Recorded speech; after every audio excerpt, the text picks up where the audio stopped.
tous un président il y a tribunal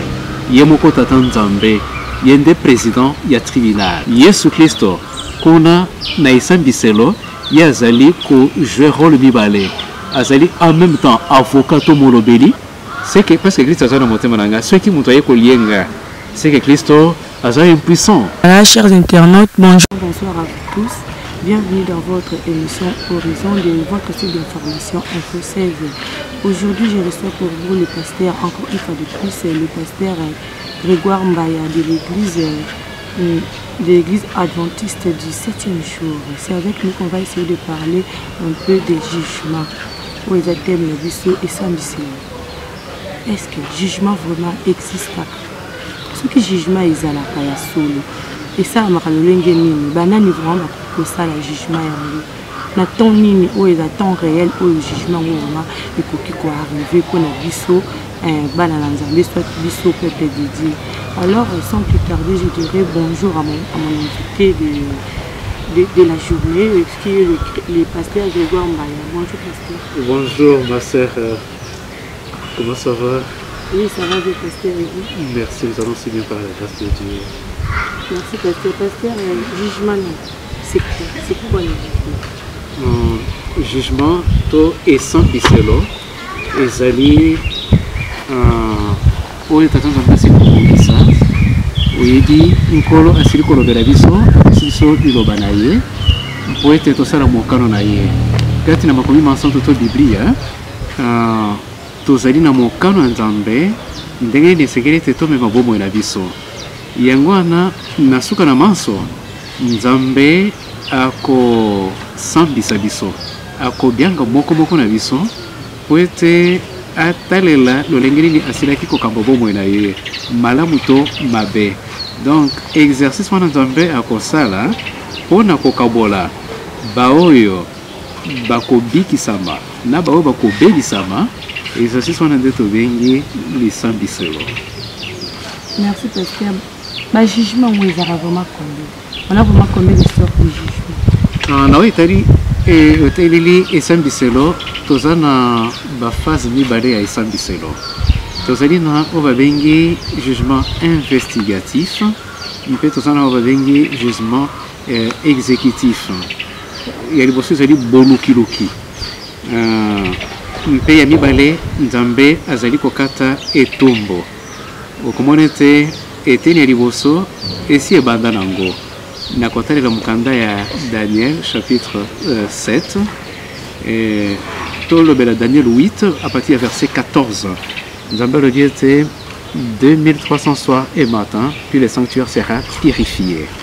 Wana ezotelisa biso tango nini esambiselo nzambe ezobanda. Donc na kotalela bosakoli wana ya Daniel 8 donc esambiselo ebandaki déjà depuis l'année 1844 et dans la bakalkilo esengeli kosala pona koyeba ebandeli ya esambiselo wana to jugement ya nzambe. Donc phase wana ebanda depuis période wana ekokende kosuka kino na fin ya temps de grâce. Ce qui est temps de grâce est komi na suka na yango Yesu na bisika azali kuna na tempelo na likolo alongoli kazaka na ya bonganga nzambe ya molobeli wana première phase esili wana nde tobengi jugement investigatif ou bien enquête to bulukiloki. Mais teni wana etaleli kaka baye lingomba bao bami bianki bana na nzambe nde jugement wana etaleli. Mais phase ya mibale ezobanda à partir de la fin des temps de grâce. C'est-à-dire tant que Yesu azozonga nankembo na ye pona koya koluka bayenge bene à partir ya moment wana akamati bayenge bene amemi bango na lola à partir ya tango wana nde deuxième phase e bandi wana ezokende kino suka ya mbula koto yoko po ete tanto tozotanga na Apocalypse chapitre 20 balobeli biso ete eza na période babengi ya 1000 ans to na mokose tobengaka yango millénium. Pendant le millénium nde phase ya mibale ekosalema wana etaleli kaka bato mabe wana bakosambisama na période ya 1000 ans ntango akozonga. Mais esambisi ebanda kino ntango ngolo ekosila wana etaleli kaka bao bami biangi bandimi to ba Kristo mais mosusu eko talande tango nde na suka na yango sikoyo Kristo ako prononcer verdict pona ko bao bako kota na bokonzi na ye na bao bako bebisama. Voilà, on le veut plus sur jugement expliquer. Mais il faut remarquer le quoi vous êtes sur les erreurs. Vous êtes sur les erreurs pour nani les lots les rare pour mon amosala nzambe na kati ya itonga na ye alobela vraiment sur jugement. Ni bozu fi pencher na ba point moko boye na ebitenga benga grand mingi ba point ya ba point d'attraction ya ba pasteur. Aussi pasteur alobeli bénédiction té, alobeli par exemple prospérité té, alobeli par exemple dans ma lien familialité. Donc, à ça, il y a comme tout le monde le bâti pour moi, le soir, à l'objet, sur le moussou, bantimbo, ça, anime, par kokima. Si pour l'anime, vraiment, message, on se moi, les amours, la hypesa forte. Pour l'anime, bokima, kango, au libo, le bel abissongo, chaque fois. Pour l'anime, vraiment. Ok, n'avance aussi que le belango, quand tu as montré na yo. Olivete, biso basailito, c'est pelimingi, oyezo le belakaka, mapamboli. Mais mon soir na pour le zoka ndeza antina kaka ndenge o réaliser wana eza antina pambate na tant que soit salaki kokende apesa ki elaka o ezomi na mukanda ya Yohan zomi na mine ko banda zela liboso kino ya misato et pas pipi sur le biete tikete mitema na bino etumola mate bondi mela nzambe bondi mela pengai na ndako na tata na ngai bifondele za liming soki ezala ka bongote mbele na ebisi bino na ke ko bongisela bino esika et que c'est un gars qui est plus bon, c'est le bino ici na kozonga na kokamata bino poete pa wapingana zali bino pe bozala wana lokola wana zali sango elikia yesu atikeli biso we sengelete to palangalisa na mokili mobimba to bongisa ekolo ya nzambe poete bazala prêt na bongo ete mokolo Kristo komonisa na mapata bango banetwa baumela na mboka ya tata mais na esikete sango wana esakolama. Bon, en phase, ils ont pas mon sous ma pamboli. Quand ils ont dit qu'on était la bombe, mais tous au bout, ça n'a bombe, ils ont dit quoi? Peut-être bombe, attends, ton pamboami. Tu connais la bombe boni. Peut-être pas même un siècle. Tu connais qu'on a vu ça, mais après. Nous avons dit, ceux qui te pèsent matin, ils ont dit qu'on bongissa. Et qu'on a nzambe, ils ont répondu à bombe, mais pour na bombe, ils ont parce que c'est qu'on a c'est quoi éternité. Ils ont dépendre de la matière, le corps sur le jugement. Et que ça les tombe nini soki mapamboli nyonso na tozui bozui ainsi de suite balien et bukani metant que soyez tozangi lola to bebisami libera na libela li tomba nini eza antina te donc soki mingi baninga bazolo belate ezakaka peut-être pour na ba intérêt égoïste parce que yebi ezo soki sape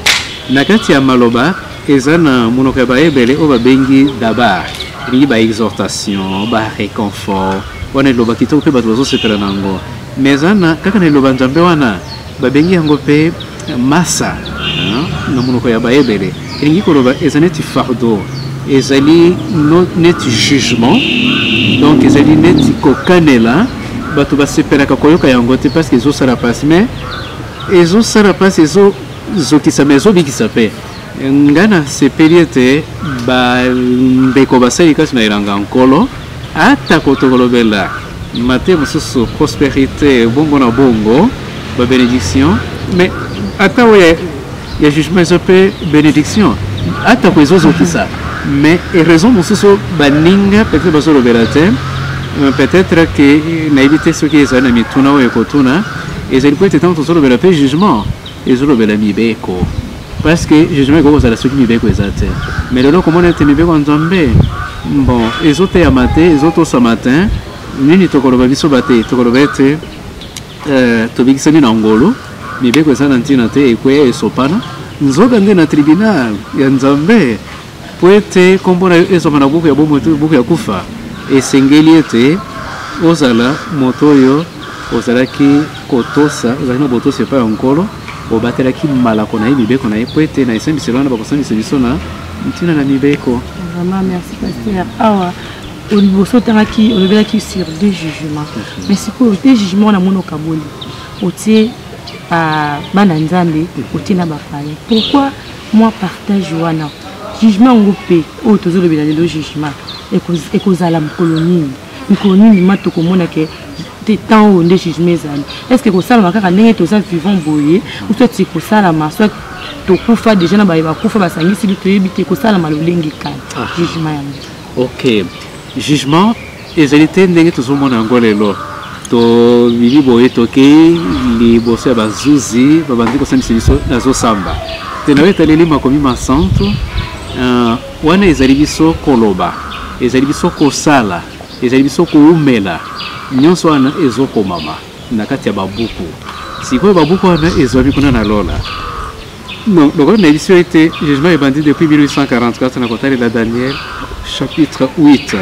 Donc kuna na lola ata bao basi bakufa mais bazozo kaka ni kanda wana babuku wana bafongoli par exemple na kombo ya ndeko Marlène. Donc bafongoli batali makanisi ya Marlène. Batali bizaleli na ye, batali maroba na ye. Donc bakotia ngona ba balance bakomona bisika nini e kwe. Est-ce que mingi eza na ngambo ya mabeto na ngambo ya mabe ya malamu a partir ya wana nte bakatelio etumbu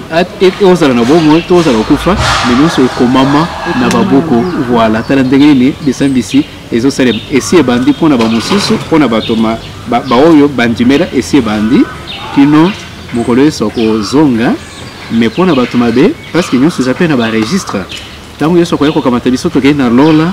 pendant 1000 ans wana tokolekisa na lola avant ya kokita na mabele ya sika nde jugement wana ya mibali ekosalema mpona bapagano mais na ntango wana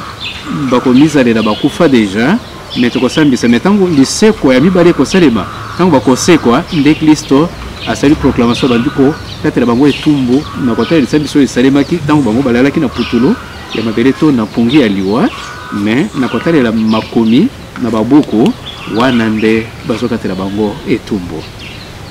Namoni oyebi wana nde bakatela bango etumbu na masiku oyo pasteur aweti baprésident oyo esambisela banani mpe baégypte banani esambisela. Ok, merci mingi. Ntango tozokende na Daniel 7 okomona ete kuna bazotalisa biso na tribunal ya likolo toza na président ya tribunal ye moko tata nzambe ye nde président ya tribunal. Après tata nzambe toza na yesu kristo yango wana okomona ete na mokanda ya Daniel 7 Daniel ntango azwi vision alobi ete na emoneneli na ngai namonaki moto moko akokana na mwana na mpate bamemaki ye mpona komema ye pene ya mobange na mikolo. Mobange na mikolo elingi koloba tata nzambe. Donc tata nzambe ye lokola président ya tribunal yesu kristo kuna na esambiselo ye azali ko jouer rôle mibale azali en même temps avocat to molobeli ye même ye moko azali pe lisusu avocat to nalobi mosambisi pe molobeli azo jouer rôle mibale juge et avocat au même moment. Mais wana mama Marlène nalingi to simba boy ete na rôle na ye ya avocat wana ezali kaka pendant ce temps de grâce. Ce qui est temps de grâce est sili donc mon sala na ya kinganga nzambe ya molobeli pe ekosila akotikala kaka mosambisi yango wana nazali kopesa pe mbela epa balandi na biso ete tosala keba to profiter na tango Kristo aza nano kuna na tempelo ya likolo lokola molobeli po ete tobongwana totubela masumu na biso ete alobela biso bakombo na biso etikala kombo na boko na bomo avant qu'il ne soit trop tard. Vraiment pasteur na bani message na vraiment bato balandi ya horizon ya info 16 bayoki yango. Alors pasteur vous avez toujours un jugement la question est bien vraiment parce que tout le monde a vraiment message moko munene message aux jugements to limite toute la question de sikoyo ba sincère baza banani bakoza banani na jugement et puis en plus ce qui total lisusu ba livre nini oba ko utiliser vraiment pendant tout est là un jugement wana livre nini oba ko utiliser et puis banani yango baza ba accuser na jugement wana mais quand on peut surtout comprendre na balandi il y a info 16 na vision dans la merci mille. Donc bah c'est surtout bah assistant il y a Christo parce que tout le Christo le là juge donc tata président du tribunal yesu juge principal et après tozali na ba assesseur tozana ba sungi bato basosunga Christo na mosala wana non on a jugement investigatif aussi ko banda wezo le kana sikoyo ba ange bangonde baza ko assister Kristo na mosala wana yango na soki moto abongwani kombo na ye ekomamaki na buku par exemple ya kufa non tango abongwani motema Kristo alobeli ye bako effacer kombo na ye na buku ya kufa batiango na buku ya bomoi po ete ndenge otuni motuna eza na babuku misato oyo bazosalela na tribunal ya likolo eza na livre de vie, livre de mort et livre de souvenir buku ya bomoi wana nde bao nyonso badikisa mission ya lisambiselo kombo na bango ekomami kuna buku ya kufa baoyo bakwesami na isambiselo ya Kristo bango nde bakokomama bakombo na bango na buku ya kufa mpe livre de souvenir ezali misala malamu ya bayengebene nyonso ekomami na livre de souvenir oyo esali ete ntango nga na sumuki misala malamu nyonso na sala otanga na ndimela Kristo baefase yango nyonso ekei na mai sikoyo soki na bongwani mpe babandeli lisusu mais mpona bato mabe misala malamu na bango ezokomama te na buku wana livre de souvenir wana nde mikanda misato oyo biblia ezali kotalisa biso na esambiselo oyo bazali kosalela mais sikoyo nalobi ke na ntango oyo ezali nde baange na première phase na deuxième phase oyo etaleli millénium ntango tokozala na lola baassesseur to basungi baassistant ya Kristo ekozala bayengebene nyonso bao bakozala ntango Kristo azongi bao bakombo na bango ezali na buku ya bomoi ntango Yesu amwesami na mapata akamati bango enlèvement esalemi bakei na lola mpona kosala vacances ya 1000 ans elongo na Kristo donc bayengebene nyonso wana nde bakozala baassesseur nde bakozala basungi ya Kristo bakosambisa yango wana komona na mokanda ya bakolinto ntango ntoma Paul alobi ete mpona nini bino bayengebene makambo mike na esika ete bobongisa yango bino na bino bozokende mpe bapagano na batribino mpo ete bakende kokatela bino bon eza soni boni boyebi te ete bino bokosambisa atako baange voilà na ntango nini na deuxième phase donc baassistant bao bakosunga Kristo na esambiselo ntango ye akofanda wana lokola zuzi donc baassistant ekozala nga na yo soko kubombo na biso ekomami na buku na bomoi ntango enlèvement ekosalema tokei kuna na lola biso nde tokosunga Kristo na esambiselo wana. Pasteur, merci. Sikoyo toyeba objectif vraiment ya jugement eza vraiment nini parce que tout le temps derrière toza na mokili toujours nazoki prière nayoki maloba nayoki di commandement ya Nzambe natamboli mpe mwa moke parce que saint ezaka ye moko biso tozaka bato tomekani tozala na image totambola na image ya Nzambe sikoyo objectif ya jugement wana ekozala vraiment nini objectif ya jugement wana. Merci Zayantina. Ndenge nalobaki na ebandeli na kati ya jugement Nzambe alingi kokabola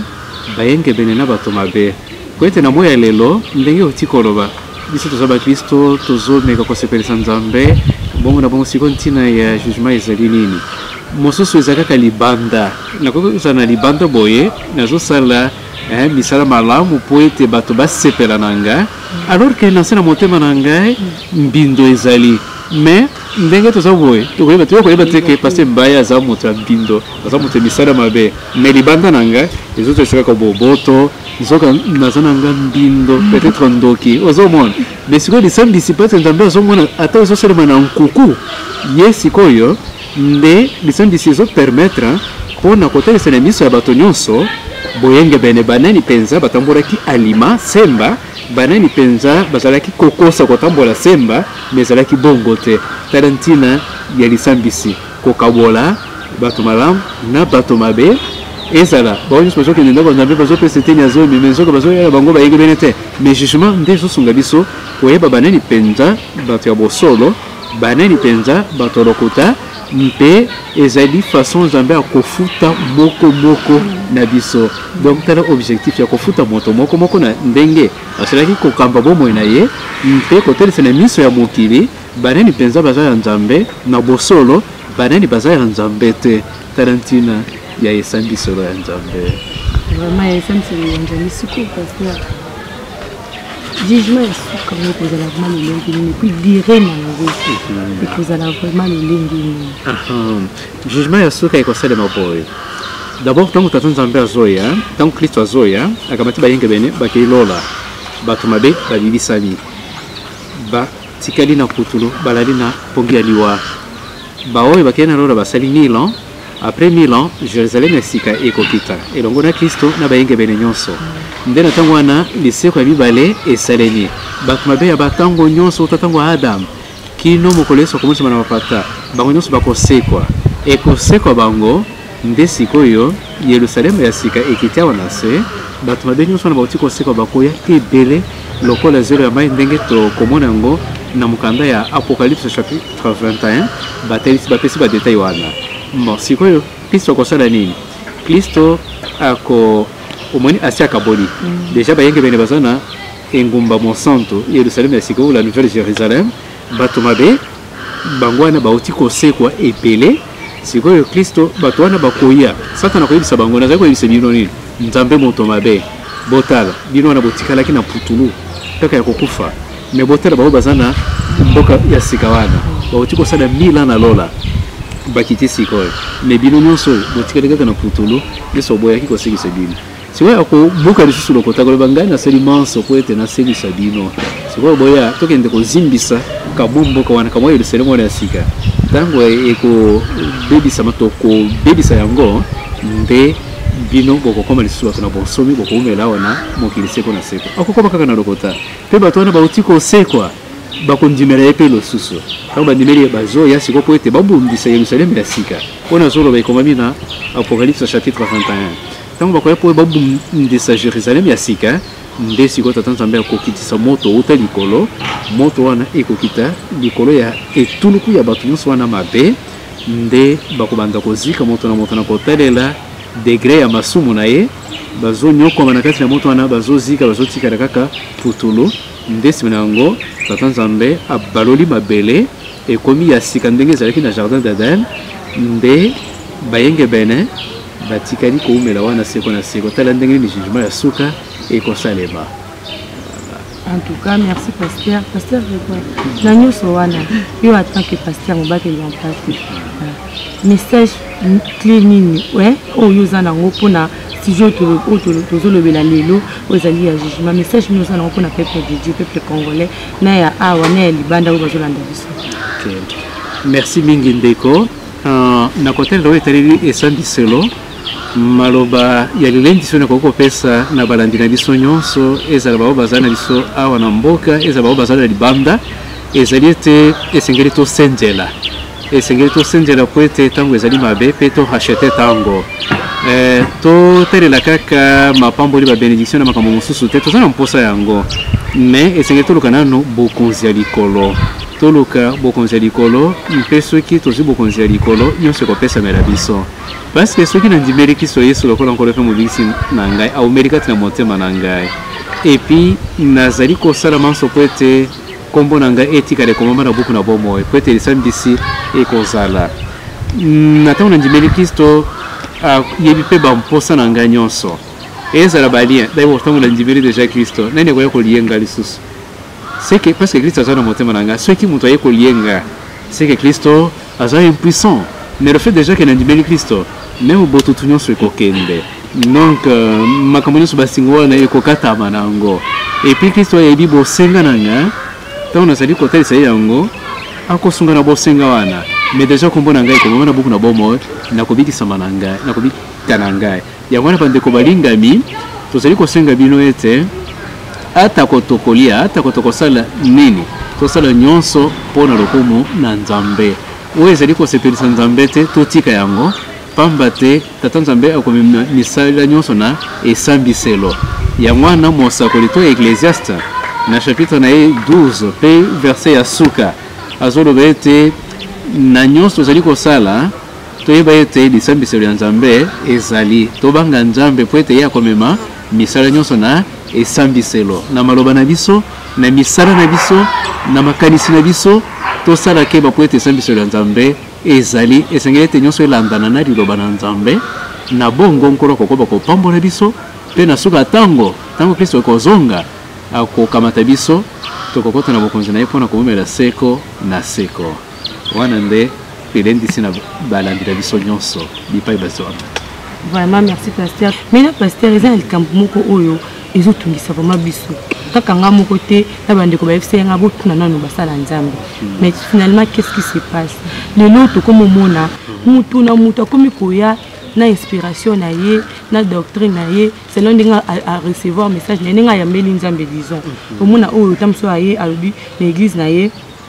Moi si tamsusu akoki ko abako lia bani babenga ngoni bako lia misonité mususu na église na moi si fo dongo ala telo kalito ete mususu abi moi si fo za la boue mususu lobi que il faut mutu pour être côté l'église là il faut se comporter de telle manière de telle façon alors on en a marre pasteur yango bande ko tine yango na ngani na tuna ba message wana c'est toi là est-ce que c'est biblique est-ce que c'est normal que mutu na mutu vraiment a conduire l'église ya nzambe selon inspiration soit ndenge à recevoir Saint-Esprit na ndenge na ye. Matondo mingi pona préoccupation na balandi la biso et na kanisi ete ndenge motuna etunami nyonso shengeli ko kimela kaka na makombe. Ce qui balobi ete ko lata biloko ya matoi te e komama wapi esengeli batali sebiso. Ce qui batali sebiso na makomi wana tondimi peto salili yango. Ce qui va le dire, c'est motoali à boïté, lui à boïté. Est-ce que comme maman, ce qui est comme mamie, bon, tu conseilles la mais ce qui est comme mamie, tu conseilles la terre. Point ligne. Pour être ma commis ma santé, to Biblie, yangonde mokambina biso, to guide, ya banana nzambe. Nyonso bakote biso bakoyisa biso esengeli totuna eko mama wapi. Wana nde ekosunga vraiment banana nzambe. Pour être bayiba nzela ya sembo. Esengeli kolanda pona bandeko basali batei donc libyangi nanga ezali ete esengeli tozongela kaka makomi ekosunga mingi bana na nzambe mpeko loba lingomba na ngai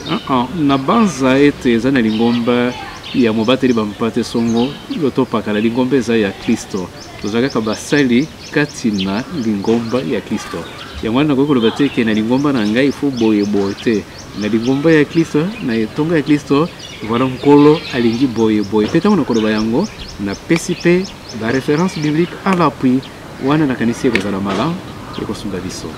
pasteur yo bito tele la Bible za te Bible on car parce que l'église on batang sa ka Bible et comment mi boye on rappelle la antika kabo c'est ko divergence on est seulement entre bino ba pasteur est-ce que c'est normal et ça lima pour nous surtout bo se référer à la Bible on moko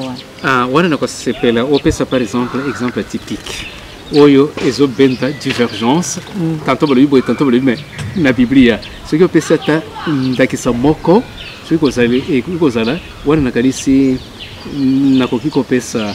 nakoki ko sikoyo ko répondre na eyano na yo ou bien ce que osana ndakisa te ngamoko na ko pesa ndakisa pasteur oui ndakisa ko za raté bon na ko pesa ndakisa Bible te mais na zo pesa ndakisa auto zo vivre net na église ya par exemple église à Lilo bali à missionité ce que tu pourquoi kutani tena frère moko ko expliquer ko se référer na ka na Bible ce ko ke na Bible na église à Bima ndenge moko église à Bima ce qui moi si azana ba période na jamais koki ko koye église ba benga ngoma bondeli mais ce qu'on peut se référer à la Bible au commun dans l'opéra ce qu'on veut que l'église de nous quand soit chekina au kangasu quitter que ça la beauté la beauté pour tout apparemment le cola na la commun na beaucoup de options na berère au moins la sous fidèle à kangam à se pencher trop na doctrine que à se pencher na parole de Dieu OK tant sous nous autour le bien comme jugement que ce qu'a télé minango ah bon ça lobina ce que ils alla ndenge nini to éviter pour la divergence merci mingi pour na bakao yo précis comme ça tu koki kolobela ngoma la na Bible ezana makomi oyo ekomama lokola l'image l'ombre des choses à venir c'est-à-dire que ce qui réalité est commis makambwana est tombé caduque ezali par exemple musumu kinatango na kalakala na boyoka ni ya kalakala ce qui moto asumuki akomema mpate bakotangisa makila po ete alindisama même mpate wana bazalaki kozokisa ezalaki kaka elilingi ya Yesu Kristo mpate na Nzambe oyo ntango ye akoya kobakama na ekoloso makila ye ekotanga mpona mokili mobimba na ntango Kristo aye atako ekomami na kati ya Biblia ete soki osumuki esengeli omema mpate batangisa makila mais ntango Kristo aye abakami na ekoloso boni tokokoba lisusu ko boma bampate to basoso kotangisa makila po ete tobikisama te omoni ekomama na Biblia meto ko salela yango na moya lelo te mena tango wana esengelaki esalema po ete wana ezalaki image ezalaki type mais lokola ekokisami tokosalela yango te ezali lokola mwasi soki eza na ntango oyo ya kotangisa makila mo balobi esengeli te aya na ndako ya Nzambe na liboke ya mibeko oyo tozali kobenga baloi cérémoniel. Sikoyo baloi cérémoniel liboke ya bamibeko wana esopana na ekulusu bwakama na ekulusu lelo tokoki kosalela yango te kambi meme ekomama mais eza na mosusu ekomama oyo ezalaki l'ombre des choses à venir te ezalaki kotalela oyo ekoya te wana ezali koumela seko na seko. Par exemple soki tozwi mibeko ya Nzambe mibeko zomi ekomama eske ezalaki elilingi ya ekulusu te na ntango ya kala balobi koboma te na Ancien Testament lelo na Nouveau Testament tokoloba ete mobeko wana ekwei kadike parce que Yesu akofeli biso te soki obomi lelo osali lisumu ekobo bapekisa yango na Ancien Testament. Est-ce que lelo na ntango na biso tokoloba ete te tokosala yango te parce que ezali na ntango ya kalakala non tokotosa ozomona bon par exemple kotonga batresse kosala yango te ekomama mwasi na kotela makomi soki na ye ezali lokola voile et puis loposo ya nzoto na ye esengeli te emonana na moto mosusu te kaka mobali na ye yango na balobi mwasi asala batresse te yango wana biblia elobi soki mwasi asali batresse na ndako ya Nzambe esengeli asaleli azwaki tambala atia ntango azokota yango na balobi meme mpona kobondela esengeli mwasi asala nini azipa mutu na ye mutu nini soki batresse ezali mais soki batresse ezali te donc abongisi suki na ye na ndenge ya malamu sans problème. Donc yango wana oyo ekomami esengeli to interpréter na ndenge ya malamu soki ezalaki elilingi donc c'est que si ekokisami ata ko ekomami tokosalela yango te mais soki ezalaki elilingi te soki ekomami esengeli tosalela yango mais sikoyo baoyo bazosalela oyo ekomama baza na raison bao bazosalela oyo ekomama te baza na raison te bao mpe bazosalela oyo ekomama mais ezalaki elilingi esi ekokisama nango baza na raison te baza na tort. Voilà ndenge nini tokoki kokesenisa makambo wana. Donc bon baza mal à raison te vraiment ba osa lingi oyo déjà et quoi isama baza na raison te. C'est-à-dire lelo par exemple le problème balobi mo poete osa la délivrer même pigeon to même soso to tangisa makila poete yo petola ma aussi kolama wana baza na raison te lelo esengeli kobelela kaka makila ya Kristo Yesu. Voilà. Merci pasteur. Chers internautes, mesdames et messieurs, merci na confiance na bino bopesa kabiso na émission oyo. Lelo toza bongo na pasteur Grégoire Mbaya oyo. Ezambane liboso te po déjà akoma déjà mwana ndako po toyambaka déjà na plateau na biso oyo. Yango wana pasteur. Église adventiste du 7e jour. Pourquoi vos prières à samedi et non dimanche? Merci mingi. Et ce qui est peka ilongo na jugement. Au moins tant que le jugement, to le biete tribunal ego ko sala te soki mibeko zate. Au moins ata wana mboka na biso. Okomona tribunal ezali bato bazokende kuna pona et puis bazokende kuna bazosambisa bango. Po ba le biete moto asala infraction, il faut azala obuki mibeko ya mboka. Alors mboka eweko tambola na alimate na kimia te soki mibeko ezate. Ngona tozana constitution. Ndenge moko pe na bokonza Nzambe. Eko ko umela te sans constitution sans mibeko. Donc na bokonza Nzambe za pe na mibeko. Mibeko neza mibeko zomi. Si wana mibeko zomi wana moko na mibeko zomi 4e commandement. D'abord pona bandeko balandi. Tozana mibeko zomi wana ezana libanga liboso mibeko mine, libanga ya mibale tozana mibeko motoba. Mibeko wana bandeko balandi. Peut-être le ko la découverte pona bino. Na Bible mobimba ndenge Nzambe apesa biso yango. Ezana 31 173 versets. Wana Bible mobimba 31 173 versets. Mais banani bakoma biteni nyonso wana basali ya Nzambe basakoli bantoma Nzambe azobisa bango neti basekretari bazokoma 31 173 versets. Mais na yango nyonso tata Nzambe ye moko pe akoma ye moko Nzambe mokeli akoma. Peut-être les surprises pour Nabino. Dans mon candidat, il y a Exode, chapitre 31, verset 18e. Et comme amiete, et c'est là qu'il y a Yahweh, qu'on le la mos, n'angomba Sinaï, a pesaki bitando, mibale alitatoli. bitando ya mibeko zomi ekomama na mosapi ya Nzambe elingi koloba nini mama Marlène? C'est-à-dire Nzambe alobi na Moïse alobi na ye yebisa ekolo na ngaba na Israël lobi na kokita na ngomba ya Sinaï po ete na ya kolobela bango yebisa bango basokola bilamba na bango bazala propre babelema na se ya ngomba ya Sinaï na kokita mpona ko lobela bango mokolo elandi tata Nzambe akiti na ngomba ya Sinaï ekitaki ye bakaka ezobeta mikalikali milinga mabele koningana Nzambe akiti na ngomba wana nani akiko tombola elongi moto te bato nyonso bagumbami liboso ya Nzambe atiki kiti ya bokonzi akiti na se sikotango akiti ye na mos likolo ya ngomba Nzambe akamati mosapi na ye abandi kotia likolo ya mabanga tango azolekisa mosapi na ye moto ezopela makomi ezotikala asilisi kokoma na libanga ya liboso wana komi 4 commandements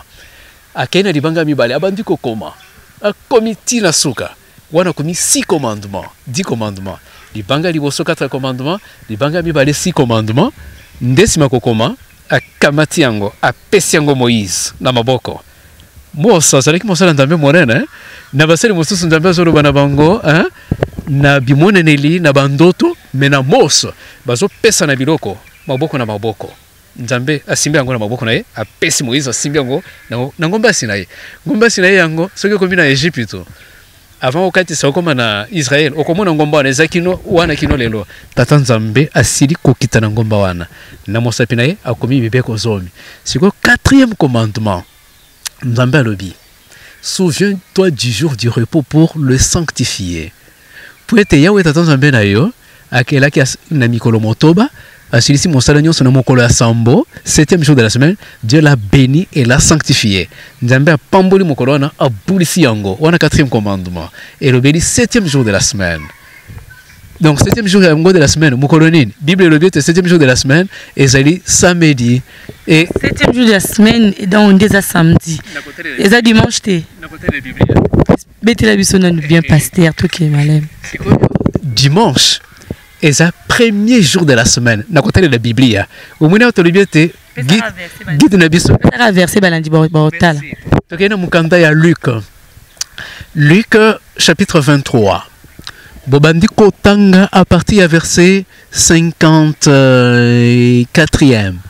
Bokiti bokomonete balobiete ezalaki le jour de préparation et le sabbat allait commencer. Mokolo babaka ki yesu na ikolo soana. Bible le bengo jour de préparation, la veille du sabbat, le sabbat qui est le 7e jour. Mais mokolo babaka yesu na ikolo so bengi yango la veille du sabbat. Or si le sabbat c'est le 7e jour de la semaine, la veille du sabbat c'est le 40e jour, 6e jour de la semaine. Vous voyez. Et puis bakristo nyonso ba yebi que yesu babaka ki na ikolo so ezalaki vendredi, c'est pourquoi on parle de vendredi saint. Mokolo babaka yesu na ikoloso mais mokolo na babaka yesu na ikoloso vendredi wana Bible bengi yango jour de préparation du sabbat, la veille du sabbat yango wana basi bao bakendaki na yesu na lilita tango bakomaki bakundi yesu batie libanga bazongi ezongaki bango babongisaki malasi wana nde ekomami na Luc wana babongisi malasi ba parfum po ete mokolo ekolanda lokola bakendaki dans la précipitation pour na kotia nzoto ya yesu na lilita po ete na tongo baya na lilita ba parfumer nzoto ya Kristo. Mais tango tongo etani na kotelela kaka passage wana na pesi ya Luc bamoni ke ezalaki 7e jour de la semaine, sabbat de l'Éternel. Ce qui est sur babakaki vendredi mokolo ekolanda koza mokolo nini samedi basi wana baserande ko eza sabbat de l'Éternel, 7e jour de la semaine. Mais oyo 4e commandement Nzambe alobi bosala musala soko muke te. Mais maman Marlène kanisela nano événement wana neti wana mobikisi na biso aye kokufela biso atangisi makile na biso pona ko bikisa biso mais basi wana na bifunda na bango ya bamadasi wana balobi te nkolo lobi te tosala misala me mukolo yo tosala bakokai ko sampase balobi te tokendeza mukolo lokola mikolo nyonso bakendaki te pona nini eza mokolo nzambe apambola mokolo nzambe abulisa et puis eza ordre différent nzambe alobi mokolo wana bosala mosala soko moke te atako ezalaki mpona mobikisi na biso bakenda te babatela bifunda na bango wana kino mokolo wana eleki même après losambo bakei te mokolo wana eleki mais ntango tokomi na Luc chapitre 24 verset 1er soki otangi na Bible na Louise Ekomba lobi très tôt le premier jour de la semaine Yesu asekwi. Mais ce qui est na français courant, balobi très tôt le dimanche matin. Oyo lui c'est quoi bengi premier jour de la semaine one. Français courant ou même version semeur, bengi ango dimanche. Donc dimanche premier jour de la semaine après le sabbat de l'Éternel. Nde basi wana bakei na bifunda na bango na lilita poete bakende kotia na nzoto ya Kristo e komaki bango bakotia te libango ezalaki liboso ya lilita elongwe batala na kati Yesu azali susu kuna te Yesu asekwaki mokolo nini premier jour de la semaine o ezali dimanche. C'est pourquoi quand on parle de dimanche saint, c'est-à-dire le dimanche de la résurrection de Jésus, mais dimanche wana Bible bengi yango nini premier jour de la semaine. Tala bandeko balandi pona nini bandeko badventiste 17e jour bazali ko pema mokolo ya samedi na esikete ba pema mokolo ya yenga o bakristo nyonso bazali ko pema pona nini po ete za mobeko o ekomama na mosapi ya Nzambe ye moko parmi mibeko zomi. Donc 4e commandement elobeli samedi elobeli dimanche te mpe tata Nzambe apema mokolo wana ba patriarche nyonso na si testament bango ba batela mokolo wana Yesu na bantoma na nyonso ba batela kaka mokolo wana batikala ko changer te soki lelo ekoma dimanche batonde ba changer na Biblia. En tout cas fondement biblique ata verset moko eza ko justifier repos ya dimanche ezate pe nako pesa mbwakela na balandi na biso seke zana ndeko oya kokuta na Biblia verset le bien dimanche ezali sabbat de l'Éternel eza premier eza 7e jour de la semaine oya sengeli te toke ndeko gumba melanzambe. En tout cas ceux qui babengi yo nako pesa muto wana ko pesa yo verset wana nako pesa ye cadeau ya $100. Pasteur kaka uti ko bana biso awa elilingi ya belingi no so tu ya kala e belingi to ko salela te. Donc c'est que ndenge bino bo maintenant toujours jour wana ya saba wana ya samedi c'est que wana ze elilingi yo to ko salela ngo parmi ba o etikala e bon siko ba église o etika o wana msupo presque ba église nyoso tout et prière à dimanche sauf na bande glance pas musulman de na mona ba ba cha vendredi o za saba na bango siko yo yepso nini na nyoso tout wana o le balam so vraiment nini na nyonso na bandeko nyonso na omoni Biblia le biete babiangami baza ebele babiangami baza ebele mais babikisami mukekaka et puis Biblia le biete nzela monene ezomema na libongi na kufa nzela muke peza kaka mingi bazwaka ngote yango ndezo mema na lobiko sikoyo oyo ebele kati na bakristo bazali to mangomba bazosala est-ce que bakoyi kotalisa biso yango na Biblia presque Biblia nde guide Nzambe atekeli biso po ete ekamba biso soki eza na Biblia te ezambeba nini esengeli kosala esengeli tosalela oyo eza na Biblia sinon Biblia ezali lisusu na ntina te soki tokosalela et puis oyo etaleli saba tango kotanga na mokanda Lévitique okomona bapesi mpe ba saba ebeleli saba ekesana mais saba oyo tozolobela biso eza oyo ya 7e jour de la semaine saba oyo eza elilingi te pona nini nakopesa preuve yango ekelama na jardin d'Eden ntango masumu nano yaki na mokili te ozomona boboti na biso nano basumuki te Nzambe akeli d'abord akeli bango 6e jour 7e jour nde Nzambe akeli saba 7e jour apesi bango wana nyonso ezalaki peto mosanto yango wana saba wana oya 7e jour de la semaine ezotalisa Yesu na ekulusu te eza elilingi te po ete yango eye avant même masumo esalema yango wana na mabele ya sika ntango ozotanga Esaïe 66 balobi ete na mabele ya sika chaque saba tokokendaka kobombamela Yawe Nzambe na biso donc bao bazobatela yango lelo te bayeba ete ezozela biso na mabele ya sika na Yerusalemu ya sika tokobanda kosanga na liboso ya Nzambe na biso kogumbamela ye saba ekozala yenga te ekozala saba yango esengeli tobanda kosalela yango lelo yango wana na mokanda ya Luc chapitre 15 verset 3e na verset 9e Nzambe alobi nini Yesu alobi nini olobi me bino pone ni bokoso pa mibeko ya nzambe pona mateya ya bato mpe alobi ete bakosandolaka ngai pamba po ete bazali koteya mateya ya bato na esika koteya liloba ya nzambe tala pona nini na mangomba nyonso ya baklisto meme ya bao baza baklisto te meme baninga ba musulman bana ya Ismaël Coran elobi ete baoyo bazali kosopa saba ya nzambe bazali basinge abject wana ekomami na Coran bao bazali kotosa saba te donc bandeko ba musulman bayebi ke saba ya nkolo eza samedi eza vendredi to atako bango bazali kobatela vendredi donc mokili mobimba esengeli tozongela oyo ya tata nzambe po ete oyo biso tozosalela wana nzambe ayebi yango te epuis na esambiselo bakosambisa biso na ntina na yango parce que kodo bazosalela na tribunal eza les 10 commandements oyo ekomama na mosapi ya nzambe or oyo moto na otuni wana pone baadventiste bazobatela samedi na esika dimanche ezali na kotosaka kodo wana bazosalela na tribunal ya nzambe me po ete mokili mobimba tokolekana na esambiselo wana bandeko balingami bainternaute na bondeli bino botosa oyo ezali na kati ya biblia oyo ezami oyo ekomama na mosapi ya nzambe oyo eza kuna na tribunal parce que tokosambisama na ntina na yango ngai na kosepela te bino bokende kokwesama na commandement wana na tribunal ya nzambe. D'accord, nabandi bandeko chers internautes boyoki pasteur asisi message tena koloba ete bandeko nyonso tu oyo basambelaka dimanche c'est-à-dire que oyo ezali jour oyo ezalaki vraiment prévoyé pa ya nzambe te parce que 7e jour jour ya sabbat 7e jour eza bongo samedi oyo vraiment que Yesu nzambe ye moko akoma na 4e commandement oyo apesaka Moïse yango wana na bandi toyoki alors ba message boso boza na posa ya koyoka ngwa eza église adventiste du 7e jour bongo wana tozaki bongo na pasteur Grégoire Mbaya ceux qui boza na posa na ye akopesa pe numéro na ye pona bandeko o vraiment bomoni ke message oyo et contredire soit ba pasteur ou soit bandeko so ya musulman bomoni ke message oyo vraiment et ko contredire oyo bino bopesa kana o selon ba norme oyo ba structure oyo bino bosalaka pasteur Mbaya za wana lobi aza na posa na bino bosa nini boy bandenge nini ya kosola. Mesdames et messieurs, je vous dis merci bien surtout au bolandi émission oyo na ko quitter ngo boyete sans pourtant on a remercié